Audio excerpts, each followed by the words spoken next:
নমস্কার বন্ধুরা, শুভ দুপুর। দেখো জোগাড় করে নিয়েছি রান্না করার জন্য, তো সঙ্গে থাকো, রান্না দেখতে থাকো। আজকে নিরামিষ মেনু রান্না করব।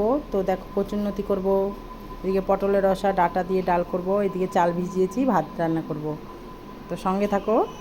তো দেখো রান্নার জন্য চলে এলাম, কড়াই তেল দিয়ে দিয়েছি। প্রথমে দেখো ডাল সম্বারা দিয়ে দেবো। এই দেখো ডাল সিটি দিয়ে দিয়েছি, ডাঁটার সঙ্গে একসঙ্গে ডাল সম্বারা দিব। এখন শুকনো লঙ্কা দিচ্ছি, প্রথমে একটু তেজপাতা, একটু কালো জিরা আর একটু সাদা জিরা মিক্সড করে সম্বারে দিব।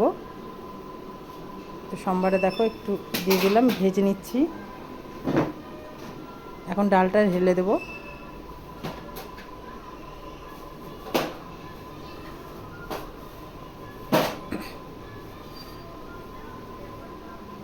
ডালটা ঢেলে দিলাম, একটু ফুটলেই ডালটা নামিয়ে নেব। এদিকে ভাত দেখো হয়ে আসছে, ভাতও ফুটে গেছে। তো ডাল হয়ে গেছে, এখন কচুরলতি করে নিচ্ছি। কড়াই তেল দিয়ে দিয়েছি, একটু কালো জিরা সম্বারা দিয়ে নতিগুলা দিয়ে দিচ্ছি।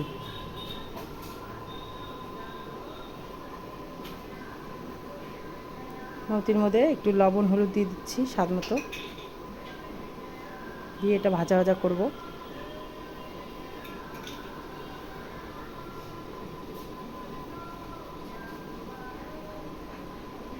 নাড়াচাড়া করে একটু ঢাকা দিয়ে দিব। দেখো একটু ঢাকা দিয়েছিলাম, তাই একদম গলে গেছে। নতিগুলো খুব কচি, তো দেখো তাই একটু ভাজা করে নিচ্ছি, নাড়াচাড়া করে একটু বেশিক্ষণ ভাজতে হবে, তো গলা না চুলকায়। তো হয়ে গেল। তারপরে রান্নায় চলে এলাম আলু পটলের রসা। তো এই দেখো কড়াই তেল দিয়ে দিয়েছি, জিরা সম্বারা দিলাম, তেজপাতা দিলাম। এখন আলু পটলগুলো দিয়ে দিচ্ছি।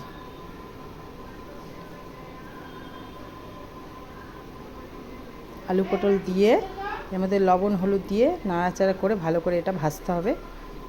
যতক্ষণ ভাজা হবে ততক্ষণ আমি একটু আদা জিরা লঙ্কা বেটে নেব। তো এই দেখো লাল লাল ভাজা হয়ে আসছে। এখন একটু মশলা করে নিলাম, তো মশলাটা দিয়ে দিচ্ছি এর মধ্যে।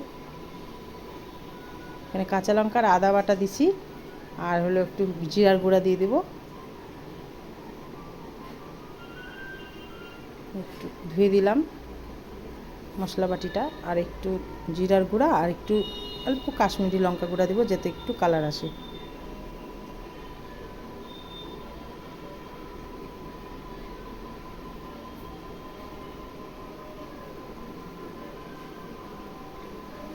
দিয়ে দেখো ভালো করে নাড়াচাড়া করে একটু ভালো করে কিছুক্ষণ ধরে কষাবো মশলার সাথে।